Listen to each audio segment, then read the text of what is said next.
ትንንሽ ልጆቻችሁ እንግሊዘኛ እንዲለምዱ ፈልጋችሁ ምን አይነት ሙቪ ላሳያቸው እያላችሁ ከሆነ የኔን ፐርሰናል ሬኮሜንዴሽን ልስጣችሁ። ሶ እኔ በልጅነቴ አያቸው ከነበሩ ሙቪዎች መካከል ባርኒ ፎቶን እዚህ ጋር አስቀባላችኋለሁ።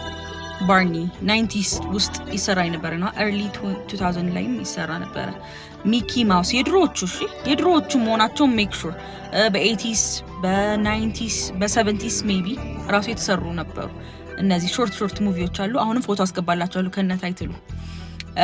ከዚህ ባሻገር ደግሞ ከፍ ያለን ስንመጣ ሽሬክ አለ፣ ሽሬክ 1 2 3 አለ፣ ሙላን አለ፣ the lion king አለ፣ ice age አለ፣ also the land before time ብዙ ክፍሎች ያሉት በጣም ሬኮመንድ የማደርገው አሪፍ የዳይኖሶሮች ካርቱን ሾው ነው። እነዚህ አፕሮፕሪየት ናቸው ከምላቸው መካከል ያሉት ካርቱን ሙቪ ለልጆቻችሁ ስታሳዩ ሜክ ሹር አብራቻቸው እንደምታዩ ስፔሻሊ ከሆነ ጊዜ ጀምሮ እየተሰሩ ያሉት ካርቱን ሙቪዎች ኢንአፕሮፕሪየት ነገሮች እኔ በግሌ ስለማስተውልባቸው ማለት ነው። ኢንጆይ